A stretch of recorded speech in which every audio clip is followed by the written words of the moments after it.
Victor can now fix every problem on Young and the Restless. Last week on The Young and the Restless, Victor used Kane's all-knowing, all-powerful AI program to threaten Matt/Mitch. Match didn't believe him and kept driving. But we realized that, thanks to the wonders of modern technology, Victor is now not only unbeatable, but he can solve any problem known to man, public and private. Key takeaways. Victor can destroy all professional enemies. Victor can destroy all personal enemies. Victor can make sure his children and grandchildren obey him forever. Money matters. With his magic program, Victor, Eric Braden, can destroy Jack, Peter Bergman. He can destroy Kane, Billy Flynn. He can destroy Bill Gates, Google, Amazon, and every oil company in the world, leaving him as the only billionaire left. I, for one, can't wait to live in a world run by Victor Newman, and Victor Newman alone. Who needs elections? Victor knows what's best for everyone. More, see a peek at what happens on Y&R this week. Petty grudges. But why should Victor stop with using AI to make all his business rivals do what he wants, when he can use it for personal reasons too? I'm sorry, Michael, Christian LeBlanc, you've displeased me. Oops, there goes your bank account. And your law license. And the paperwork proving that you've served your time in prison and have been freed. Guess you're being arrested again and won't have the funds to fight for your freedom or defend yourself.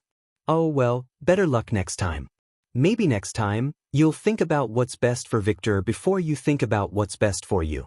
Or Lauren, Tracy Bregman. Or your other loved ones. Father of the Year.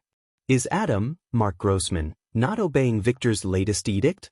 Victoria, Amelia Heinley, is dating someone Daddy doesn't approve of. Nick, Joshua Morrow, insists on thinking for himself. Abby, Melissa Ordway. Well, Victor has never cared what Abby does.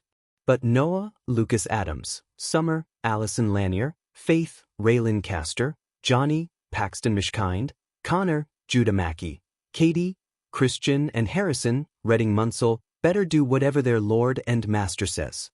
Or they might just find themselves unpersoned. Victor already had too much mystical power. Now the show has made him unstoppable. It's Victor's world now, the rest of us only live in it. And that's pretty darn terrifying. No one in Genoa City knew the exact moment the shift occurred. Some claimed it was the first time Victor Newman opened his eyes that morning. Eyes sharper, clearer, almost sparkling with a confidence even beyond his usual legendary bravado.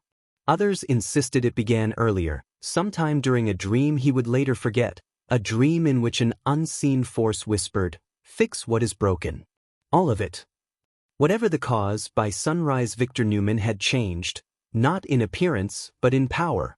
There was something different humming beneath his skin, something more than hunger for business, more than his instinct for control.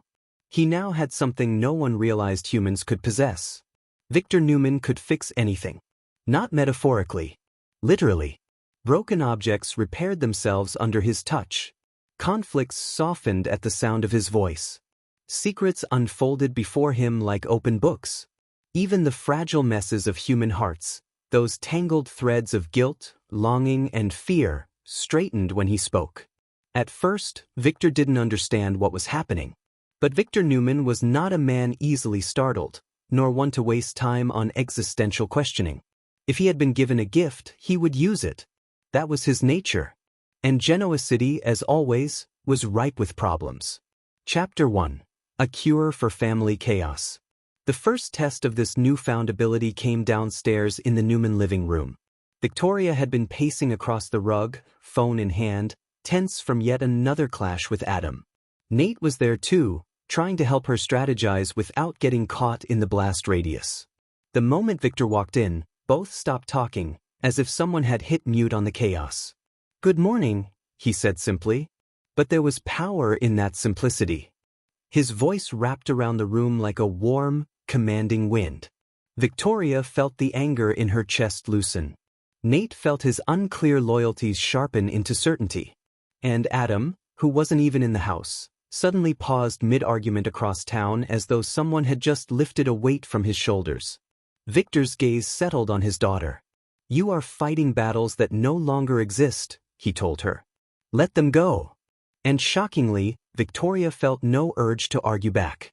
The resentment she'd built up against Adam dissolved like frost under sunlight. The defensiveness that always took hold around her father simply released. Nate stared in awe. What just happened? Victor only offered a mysterious half-smile. I fixed the problem. Nate blinked. What problem?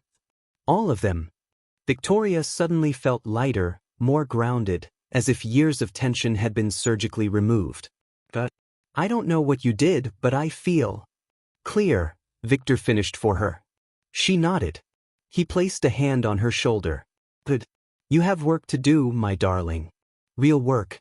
Not the endless cycle of grudges. For the first time in weeks, Victoria agreed. Chapter 2, The Repair of a Rivalry. Across Genoa City at Crimson Lights, Nick Newman sat with Sharon, who was trying her best to counsel him through yet another friction point with Adam. Nick rubbed his forehead. I swear, it's like he was designed in a lab to get under my skin. Sharon sighed. Nick, you and Adam have been circling this same tension for decades. Nick scoffed. Because he never changes. Maybe you don't either. Before Nick could respond, the coffeehouse door swung open. Victor stepped inside. Not rushed. Not dramatic. Just present. Dad?